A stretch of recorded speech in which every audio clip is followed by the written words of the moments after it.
CEO Ronica from Creative Difference. Got a GB3 black blue. Want to see how this ball rolls. GB stands for Game Breaker. This is the third generation of that ball. Okay, a little long, a little smooth. We'll throw it again and kind of see. That was a decent pitch.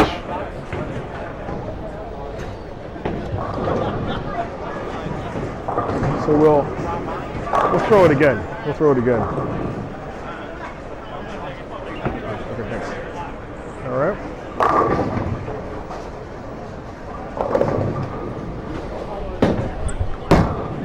That should come back. Yikes. Okay, so that one definitely smoother than I would like to see.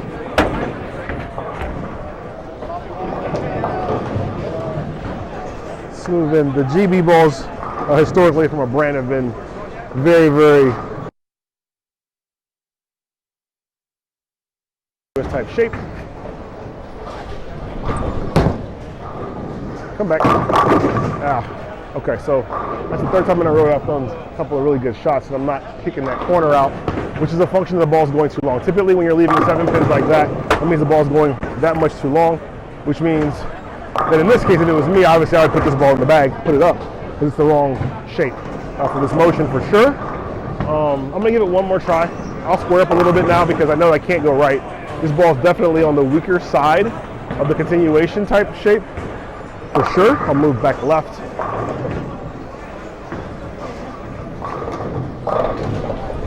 Which that should be able to get the ball to go into the pocket and strike. Oh, yikes, so now that overreacted. So that's a little bit more scary. This is a good opportunity to understand a little bit about ball motion, right? So I moved it left on purpose, thinking that would give the bowling ball the opportunity to pick up a little bit more on the friction and read it. It actually overread it. But when I moved in, it would underread it. So now that's very, very interesting to me. This is what you would call the over-under reaction. If you're bowling a tournament or league, you would immediately put this ball away. But we're not, we're testing. So we're gonna throw one more shot here, see if we can get this ball to give me 10 back once. That should be it. Oh, see, it overread it. So it overreads the friction and underreads the dry. So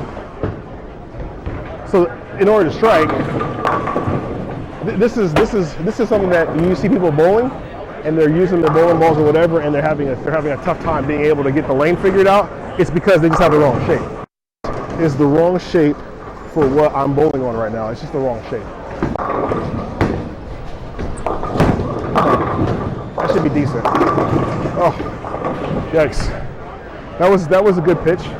And you can kind of see, if you watch the shape of the ball, you can kind of see what it's doing. It's going too long inherently. And then when it sees the friction, it reads the friction just incredibly hard. And because it reads it hard, it's not consistent because the lane obviously is not consistent. And that overall is not what you're looking for from a performance standpoint in terms of just being able to keep bowling balls in play in your hand for long periods of time. Come on. That should be better. See, it overreads it. See, that picks it up too much and it overreads it. So it underreads it, overreads it. This is the type of reaction that if you got it, you're going to shoot 160 and be like clueless, and you can have a guy on your pair that shoots 250 because he has the right shape in his hand. Now you've seen me throw several different types of bowling balls on this pattern, so you know that the pattern is not hard and that you can't strike.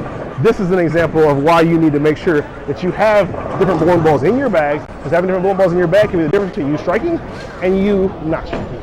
But I'm going to get one right here. Oh my goodness. I just want to get one strike.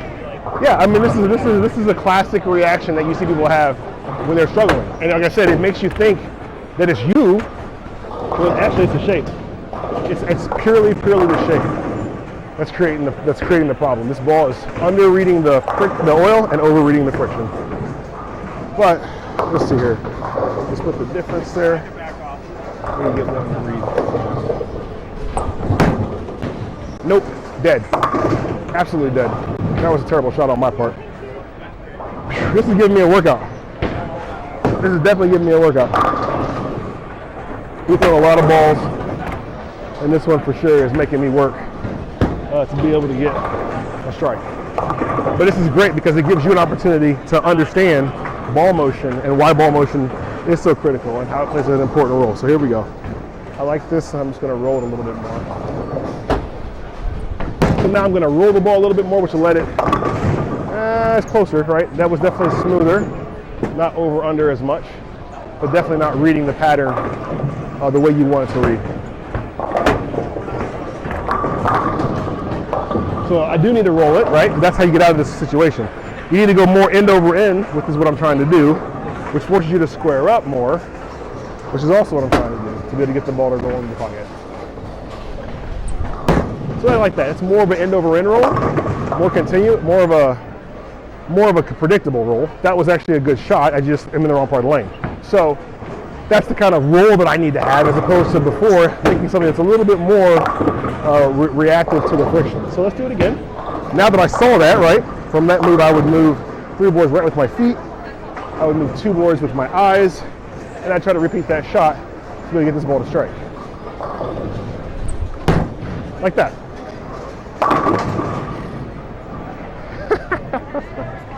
So I made the 3 and 2. That was obviously still not quite enough. So now I'll go 1 and 1 more and still roll it like that, and I should be fine.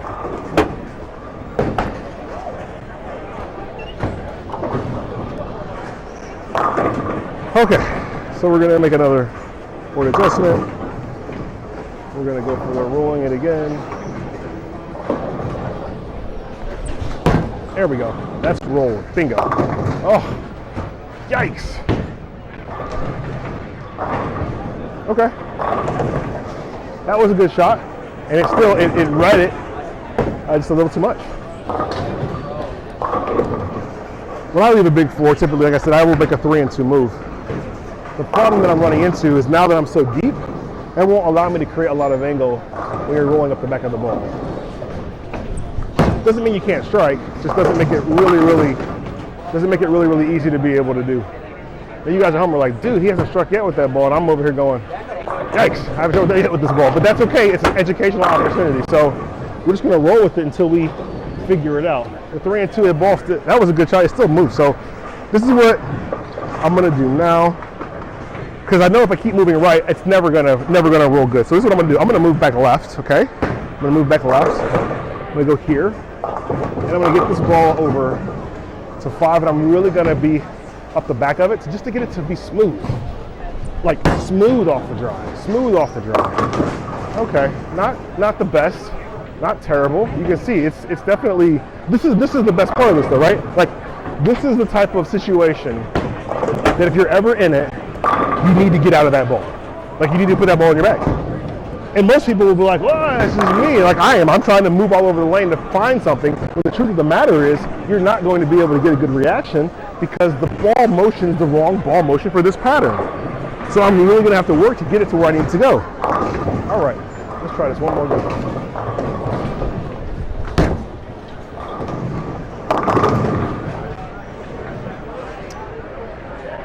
So that is not working, which is fine. I mean, this is what I'm gonna do, Chris.